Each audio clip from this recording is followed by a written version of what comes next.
Ramadan temple മൗണ്ടെ പ്രാർത്ഥനയുടെ മറവിൽ 2000 വർഷം പഴക്കമുള്ള യഹൂദ നാണയങ്ങൾ കടത്താൻ ശ്രമിച്ച ഡോക്ടർ കസ്റ്റഡിയെ യെരുശലേം അപൂർവ പുരാതന നാണയങ്ങൾ കടത്തുന്നതിനിട്ട് ഒരു മുസ്ലിം ഡോക്ടറെ പിടികൂടിയതായി ഇസ്രായേൽ പുരാവസ്തു അതോറിറ്റി തിങ്കളാഴ്ച വെളിപ്പെടുത്തി.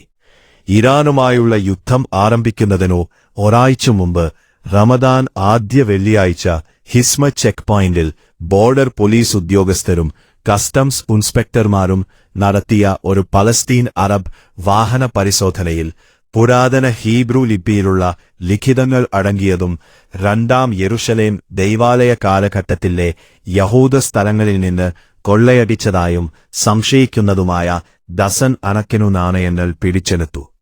വാഹനത്തിന്റെ ഡ്രൈവർ യഹൂദ്യ ശമറിയ പ്രവിശ്യയിൽ നിന്നും ശേഖരിച്ച നാണയങ്ങളാണ് കടത്താൻ ശ്രമിച്ചത്.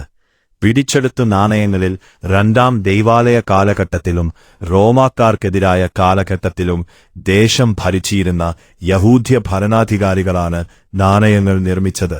ഹാസ്മോനിയൻ രാജാക്കന്മാർ ജോൺ ഹിർക്കാനസ് ഒന്നാമന്, അലക്സാണ്ടർ ജൂനോമസ് എന്നിവരും ഇതിൽ ഉൾപ്പെടുന്നു.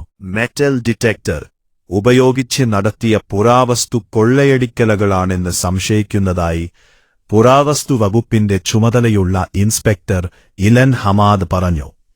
ഇസ്രായേലിൽ മെറ്റൽ ഡിറ്റക്ടർ ഉപയോഗിച്ച് ലൈസൻസില്ലാതെ പുരാവസ്തുക്കൾ തിരയുന്നത് കുറ്റകരമാണ്. 3 വർഷം വരെ തടവുശിക്ഷ ലഭിക്കാവുന്ന കുറ്റമാണ്.